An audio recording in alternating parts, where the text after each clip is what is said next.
नमस्कार, प्रणाम। मैं मनिंदर सिंह आप सबका स्वागत करता हूं अपने चैनल सारण न्यूज 24 में। तो आज पटना हाई कोर्ट ने एक बड़ा डिसीजन देते हुए अपने जाति आधारित जनगणना पर लगाया हुआ अंतरिम रोक हटा दिया है और बिहार सरकार को एक बड़ी जीत देते हुए फिर से ये अनुमति दी है कि आप जाति आधारित जनगणना करा सकते हैं। एक बड़ी जीत मानी जा रही है बिहार सरकार की। तो पहले मैं आपको बता दूं कि 7 जनवरी से लेकर ये जनगणना शुरू हुई थी, जो पहले चरण में सिर्फ मकानों की गिनती की गई थी, और 14 अप्रैल से दूसरे फेज में जाति आधारित गणना शुरू हुई थी। लेकिन 4 मई को पटना हाईकोर्ट ने अंतरिम रोक लगाते हुए जाति आधारित जनगणना पर रोक लगा दिया था। फिर से एक बार 1 अगस्त को याचिकाकर्ताओं के याचिका को खारिज करते हुए पटना हाईकोर्ट ने बिहार सरकार को ग्रीन सिग्नल दे दिया, क्लीन चिट दे दिया कि आप जाति आधारित जनगणना करा सकते हैं। तो उसी पर चर्चा करने के लिए क्या बिहार के विकास के लिए जाति आधारित जनगणना जरूरी है या सियासतदानों की मजबूरी है, उसके लिए आज हम यहाँ चर्चा कर रहे हैं। तो हमारे साथ जो लोग चर्चा में शामिल हो रहे हैं, सबसे पहले मैं आपका परिचय उनसे करा दूं।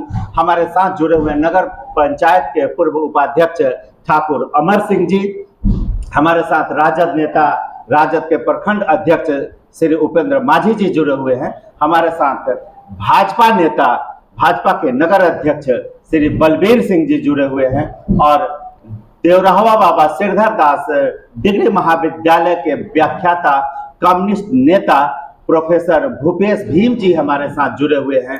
हमारे साथ जुड़े हुए हैं 1995 में राष्ट्रपति के हाथों सर्वश्रेष्ठ जुआ का पुरस्कार विजेता और हिंदुस्तान अखबार के वरिष्ठ पत्रकार श्री सच्चिदानंद ओझा जी। तो हम सबसे ये चर्चा करेंगे, जानने समझने का प्रयास करेंगे कि क्या जाति आधारित जनगणना बिहार के लिए जरूरी है या फिर सियासत की कोई मजबूरी है।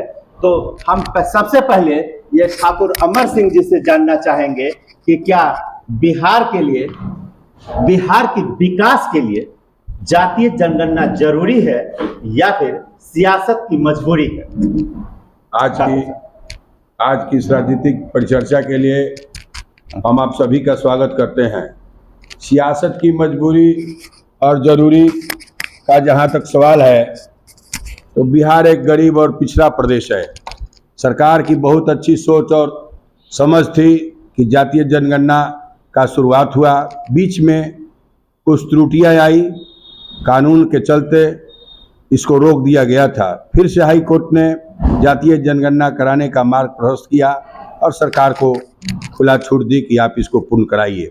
हमारे समझ से जातीय जनगणना बिहार के लिए बहुत ही जरूरी है। इससे लाभ मिलेगा सभी वर्गों के लोगों को। उपेंद्र जी जो राजद नेता है हमारे साथ मौजूद है, हम उनसे जानने का प्रयास करेंगे। जो उपेंद्र जी, आप ये बताएंगे कि ये बिहार के विकास के लिए जरूरी या फिर कोई राजनीतिक मजबूरी? नहीं, बिहार के विकास के लिए तो बहुत ही सराहनीय है, क्योंकि सबसे पहले मैं आपके न्यूज़ चैनल को धन्यवाद देता हूं, सारण 24 न्यूज़ को, मनिंदर बाबू आपको भी, और मैं उच्च न्यायालय को भी बहुत बहुत बधाई देता हूं कि उन्होंने एक अच्छी पहल की, अच्छी डिसीजन ली है। इसलिए बिहार में जातीय जनगणना बहुत ही ज़रूरी है, क्योंकि इस पर आधारित बहुत ऐसी बातें हैं जो समाज में अभी उस चीज़ से वंचित हैं लोग। जातीय जनगणना से लगभग हमको लगता है कि सभी समुदाय, सभी धर्म के लोगों को इससे फायदा होगी। क्योंकि क्या बिहार के विकास के लिए ये जरूरी है कि जाति गणना कराई जाए या फिर वोट बैंक की मजबूरी है राजनीतिक पार्टियों की? सबसे पहले आप सभी पैनलिस्ट और सारण न्यूज़ 24 के संवाददाता श्री मनिंदर सिंह जी को बहुत बहुत धन्यवाद। मैं इस संदर्भ में ये कहना चाहूँगा कि जातीय जनगणना शुरू हुई थी बिहार जैसे पिछड़े राज्य में, जिस पर हाई कोर्ट ने रोक लगा दी थी। बिहार सरकार ने पुनः याचिका दायर की। जो निर्णय आया है उसमें बिहार सरकार तो जीत गई है, लेकिन समाज हार गया है। बिहार जैसे पिछड़े राज्य में जातीय जनगणना बिल्कुल जरूरी नहीं है। इससे सामाजिक ताना बाना बिगड़ेगा और समाज में भी द्वेष पैदा होगा। इसलिए हमेशा से जितनी बड़ी पार्टियां हैं वो जातीय जनगणना का विरोध करती आई हैं। सरदार पटेल ने भी यह कहते हुए कि इससे सामाजिक ताना बाना बिगड़ेगा, जातीय जनगणना का उस समय भी विरोध किया था। भूपेश जी, सबसे पहले सारण न्यूज 24 में आमंत्रित किया, इसके लिए मेरा धन्यवाद। प्रश्न है कि जातीय जनगणना जरूरी है या मजबूरी, और यह प्रश्न सीधे सीधे पूछा गया है। इस स्थिति में दो ही शब्दों में जवाब देना होगा मेरे समझ से। तो वह जवाब होगा कि जातीय जनगणना जरूरी है। जरूरी इसलिए है कि सबसे पहले हिंदुस्तान में जातीय जनगणना 1830 में ढाका में कराया गया था, और उसके बाद लॉर्ड मेयो के समय 1872 से जातीय जनगणना कराने की शुरुआत की गई, जो 1931 तक चली।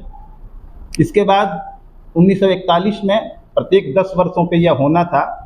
1941 में यह नहीं हो सकी, इसलिए कि वर्ल्ड वार चल रहा था। फिर आज़ाद भारत के दौर में 1951 में जो जनगणना हुआ, तो सियासतदानों ने जातीय जनगणना से परहेज किया, क्योंकि भारतीय संविधान में बहुत से तत्व 1935 के भारत सरकार अधिनियम से लिए गए हैं। इसलिए जहाँ तक मेरी समझ है और इतिहास की जो बात है, जातीय जनगणना जरूरी है, वह होनी चाहिए। सच्चिदानंद ओझा जी हमारे बीच मौजूद हैं कि जातीय जनगणना बिहार के विकास के लिए जरूरी है या मजबूरी है? देखिए, मेरे समझ से जो मेरा निजी राय है, हमने सारे पैनलिस्टों को सुना और सबकी अपनी अपनी राय है, और खास करके जो पार्टी से जुड़े होते हैं उनकी एक विशेष अपनी राय बनती है। लेकिन अगर स्वतंत्र रूप से कहा जाए तो जातीय जनगणना किसी भी राज्य के लिए, किसी भी देश के लिए जातियों की गिनती कर लेना उसके विकास से कोई मतलब नहीं रखता है। विकास में जाति की गणना करना ये कहीं से भी कोई इसके लिए मूल तत्व नहीं होता है कि इससे इसका विकास हो जाएगा। अगर जाति की गिनती से बिहार का विकास हो जाना रहता तो अब जब गिनती हो रही है तो क्या उद्योग धंधे लग जाएंगे? क्या रोड जाति गिनने से बन जाएंगे? क्या अन्य जो पिछड़े लोग हैं, गरीब लोग हैं, उनकी आर्थिक स्थिति सुधर जाएगी? ऐसा नहीं होता है। ये केवल सियासी मजबूरी है, और ये छोटे दलों की अपनी एक कवायद रही है शुरू से। जैसा कि भूपेश जी ने कहा, यह बात सही है कि लास्ट भारत में जो जनगणना हुई थी 1931 में हुई थी। 1931 के बाद से कोई जातीय जनगणना हुआ नहीं। 10 साल के बाद करना था, 41 में भी किया गया, फिर उसके बाद आपको 2011 में भी हुआ, लेकिन ये दोनों बार रिपोर्ट प्रकाशित नहीं किया गया।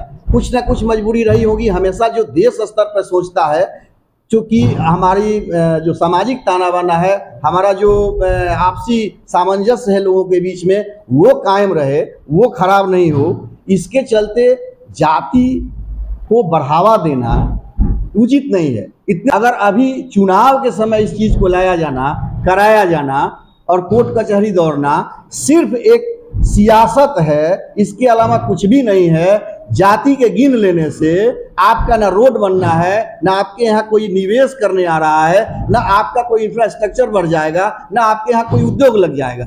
जाति गिन लेने से सिर्फ और सिर्फ सियासत होगी, वो चाहे भाजपा करे, वो चाहे राजद करे, वो चाहे अन्य पार्टियां करें। सारी पार्टियां इसमें सम्मिलित हैं। हम नहीं कर रहे हैं कि कोई एक पार्टी का सियासत है। सियासत ये भी कर रहे हैं, सियासत वो भी कर रहे हैं, लेकिन इससे बिहार का कुछ भला नहीं होने जा रहा है, बल्कि कुछ बिगड़ेगा। आपने इतना दिन मुख्यमंत्री रहते हुए क्या किया? अपग्रेड करता है आदमी, जो गरीबी रेखा से नीचे है उसको अमीर बनाता है। आपने क्या बनाया? दलित को महादलित बना दिया, पिछड़ा को अति पिछड़ा बनाया। इसके लिए हम लोगों ने, बिहार के लोगों ने आपको मुख्यमंत्री नहीं बनाया था। मुख्यमंत्री बनाया था कि अति पिछड़ा को पिछड़ा, पिछड़ा को अगड़ा बनाओ, इसके लिए बनाया था। जहां उद्योग नहीं है उद्योग लगाओ, कल कारखाने नहीं है कल कारखाने लगाओ, सड़क नहीं है सड़क बनाओ, इसके लिए नहीं बनाया था कि आप अलग अलग जातियों की गिनती कराओ। इसलिए मेरा साफ और स्पष्ट मानना है निजी तौर पर कि जातीय जनगणना सिर्फ सियासत है, इसके अलावा इससे बिहार का कोई भला कोई विकास नहीं होने वाला। ठाकुर अमर सिंह के पास चलेंगे और जानने का प्रयास करेंगे कि क्या कैसे विकास होगा। आप ये कह रहे थे कि ये जरूरी है विकास के लिए, तो अब आप ये बताएंगे कि विकास के लिए जातीय जनगणना कैसे जरूरी है और कैसे विकास होगा बिहार का जातीय जनगणना से। अमर सिंह। जातीय जनगणना जातियों की उपस्थिति और संख्या बल पारदर्शित करती है। संख्या बल जातीय उपस्थिति जातीय जनगणना से खुलकर सामने आएगी। तो सबसे निचला पंचायत स्तर हो या नगर पंचायत हो, तो वार्ड विभाजित वार्ड है, उसके बाद पंचायत है, 8-10 वार्ड हैं, तो फलाने वार्ड में फलाने बुनकरों की समस्या, दलितों का संख्या बल, बुनकरों का संख्या बल, कामगारों का संख्या बल, जो जाति आधारित कार्य आधारित है, जैसे बढ़इयों की संख्या, शर्मा लोगों की संख्या कितनी, उसके आधार पर अगर जातीय जनगणना खुलकर सामने आता है, संख्या बल खुलकर सामने आता है, तो ब्लॉक स्तर से, नगर पंचायत स्तर से, विधायक के स्तर से, एमपी के स्तर से उन लोगों को उनसे जुड़े रोजगार मुहैया कराए जाएंगे, वो अपने पैरों पर खड़ा होंगे, उनकी मांग और पूछ बढ़ेगी। इसलिए हमारे नहीं, अगर ये देखिए, जब हमारे गांव की संरचना हुई, गांव की परिकल्पना लोगों ने की, तो हर गांव में पंडित, हर गांव में मुनिया, हर गांव में तेली, हर गांव में कानू, हर गांव में दलित, हर गांव में सवर्ण, ये सबकी संरचना पहले से ऐसा किया गया कि इस गांव का ब्राह्मण दूसरे गांव में पूजा कराने नहीं जाएगा, यही वो चीज उपलब्ध है। उसी गांव में बढ़ई रहते थे, उसी गांव में जादव रहते थे, सारे लोग एक साथ मिलकर रहते थे। क्या उनमें ये दुर्भावना नहीं आएगी कि अब हमारी संख्या ज्यादा हो गई, अब राजनीतिक पहुंच पकड़ हमारी ज्यादा हो गई, अब राजनीति में हमारी बात सुनी जानी चाहिए, तो क्या ऐसा नहीं होगा कि उनके अंदर जो एक सद्भावना का भाव था वो दुर्भावना में बदल जाए? सबसे बड़ी बात तो यहाँ है मनिंदर जी, सबसे बड़ी बात है कि राजनीतिक पार्टियां तुरंत इस चीज को पॉलिटिक्स में लेती है। जैसे सामाजिक ताना बाना बिगड़ेगा, विपक्ष का कहना है सामाजिक ताना बाना बिगड़ेगा, जातीय जनगणना करने से समाज में द्वेष फैलेगा, जातीय जनगणना करने से समाज में ऊंच नीच का बढ़ावा मिलेगा, द्वंद्व होगा या पॉलिटिकल हरास होगा। ऐसा कुछ होने वाला नहीं है। एक संतोषजनक उत्तर मिलेगा, जातीय जनगणना के तत्पश्चात उत्तर मिलेगा कि बड़े बड़े पॉलिटिशियन, बड़े बड़े राजनेताओं को भी अपनी औकात का पता लगेगा कि आप टिकट दे देते हैं, आप लोग दे देते हैं, आप कहते हैं फलाना विधानसभा फलाना जाति बहुल है, फलाना लोकसभा फलाना जाति बहुल है, तो जाति आधारित टिकट बांट करके आप हमेशा पॉलिटिक्स करते हैं। तो उन लोग पार्टियों को और उन नेताओं को भी एक जवाब मिलेगा कि सच में सभी जातियों की उपस्थिति क्या है। उपस्थिति का पता लगाना, उपस्थिति को बाइफरकेट करना कहीं से अनुचित नहीं है, यह न्याय संगत है। बलबीर सिंह जी, आपके पास में फिर से एक बार आता हूं कि आप ये बताएंगे कि जो ठाकुर अमर सिंह ने कही है कि ये ताना बाना बिगड़ेगा नहीं, ये सद्भाव बढ़ेगा और जिनकी जो जितने संख्या में है फिर उन्हीं को टिकट मिलेगा, तो क्या इससे फिर जाति आधारित सब कुछ नहीं हो जाएगा? सबसे पहले मैं बता दूं, जाति जो है हिंदू समाज की कड़वी सच्चाई है। हिंदू समाज जातियों में बटा हुआ है, लेकिन हमारे मनीषियों ने कर्म के आधार पर जाति की स्थापना की थी।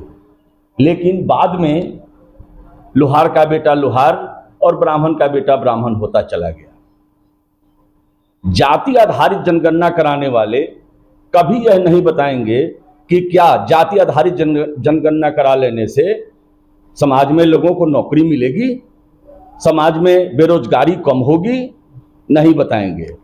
लेकिन सबसे बड़ा घाटा जो समाज को होगा वो ये होगा कि जो जातियां, जिनकी जातीय जनगणना होने के पश्चात जो जातियां संख्या में कम होंगी, उनमें यह भावना आएगी कि जैसे सरकार के द्वारा परिवार नियोजन कार्यक्रम चलाया जाता है, तो जो जाति यह देखेगी कि मेरी जनसंख्या कम है, तो वो जनसंख्या बढ़ाने के लिए, अपनी जनसंख्या बढ़ाने के लिए सरकार के परिवार नियोजन कार्यक्रम का विरोध करेगी, जिससे जनसंख्या असंतुलन पैदा होगा।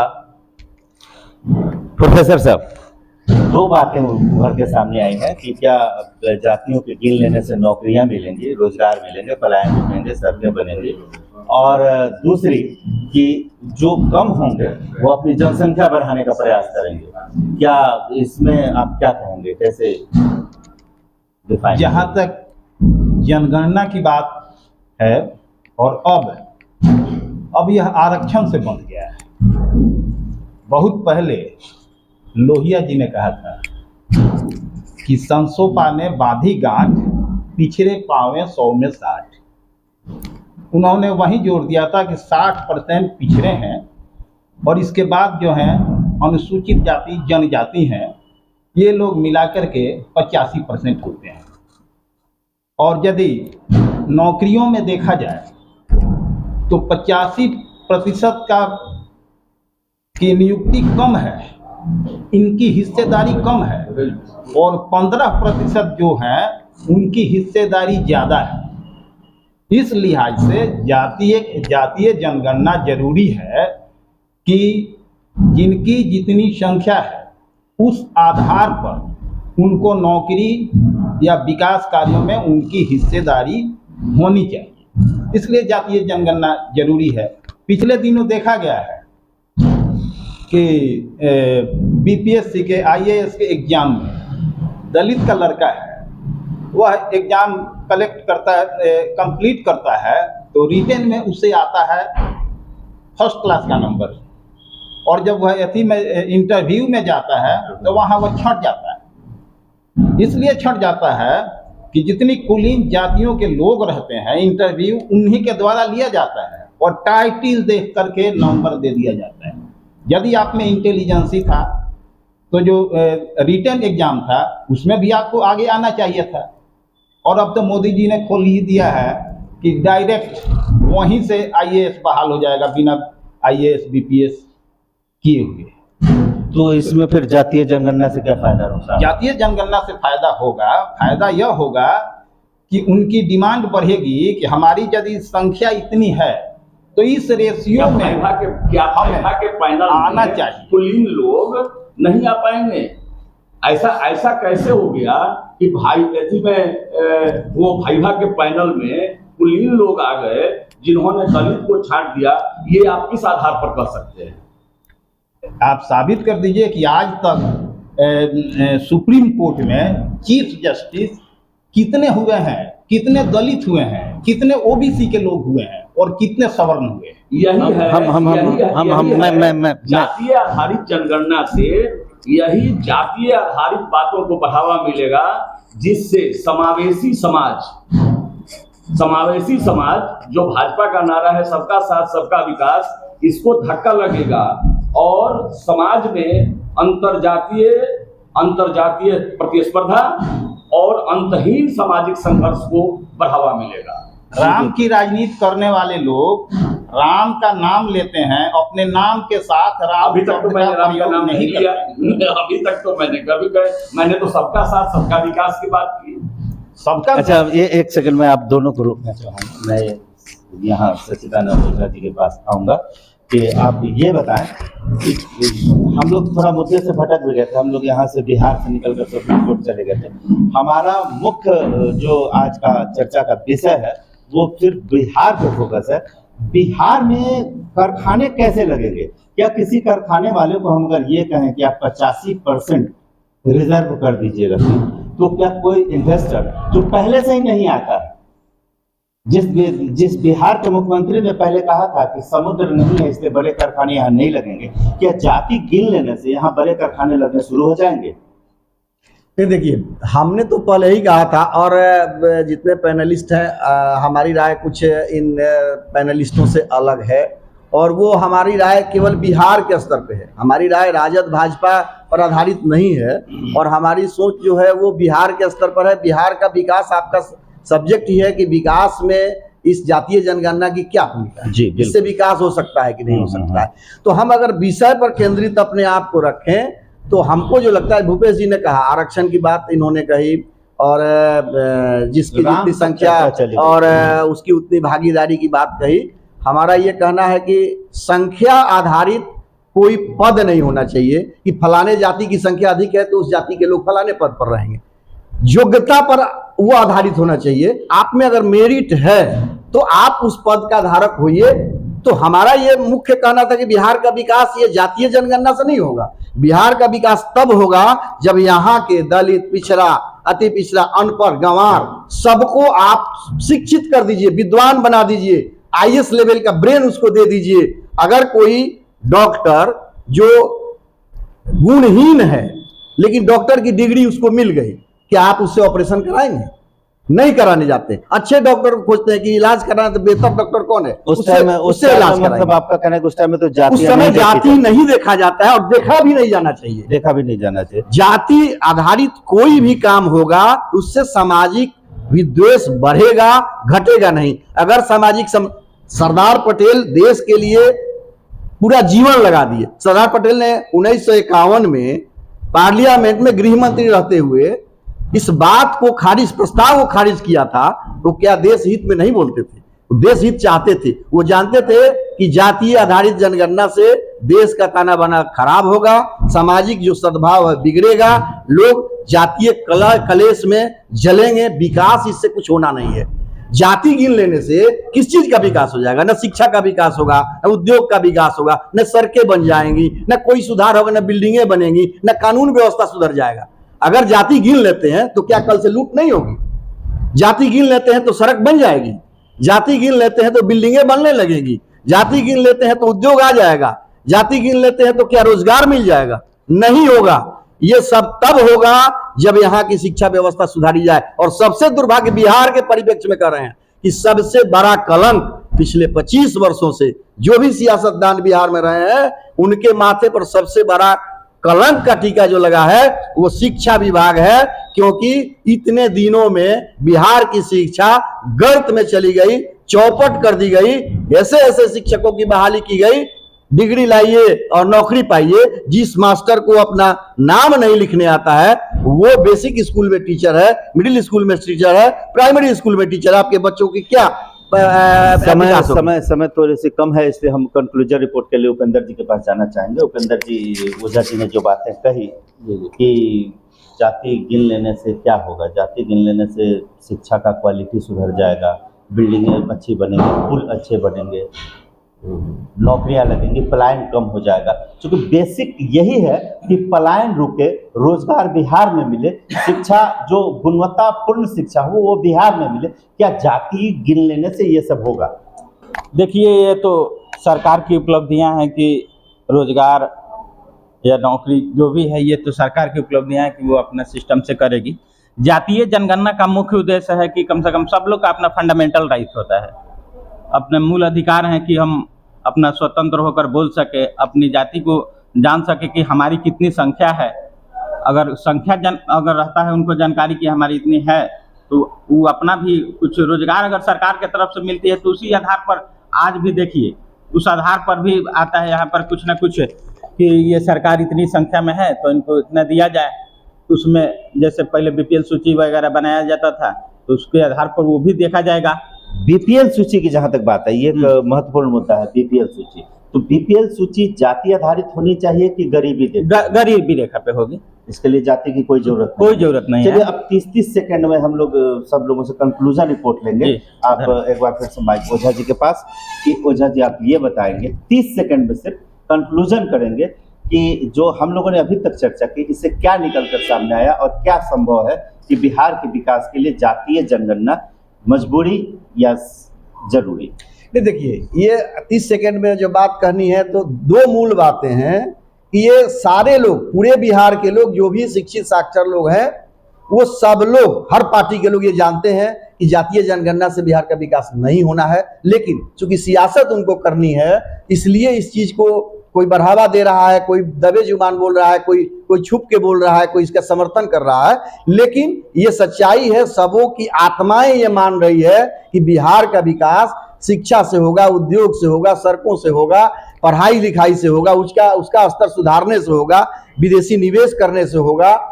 लेकिन जातीय जनगणना कर लेने से बिहार का विकास किसी भी तरह से संभव नहीं है। ये सबका मतलब आपका ये कहना है कि चूंकि सरकार ये सब कामों में फेल है, इसलिए जातीय जनगणना का एक शगुफा छोड़ी हुई है कि इससे लोगों को लगे, उनके वोटरों को लगे कि कुछ ये हो रहा है।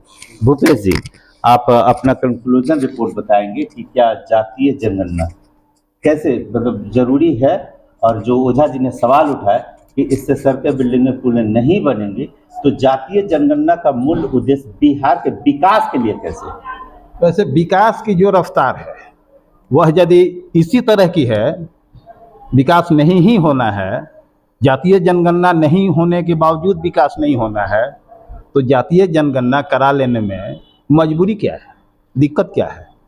जातीय जनगणना हो ही जाए, फिर भी विकास नहीं होना है, अभी भी विकास नहीं हो रहा है, तो यह भी करा के देख लेते हैं।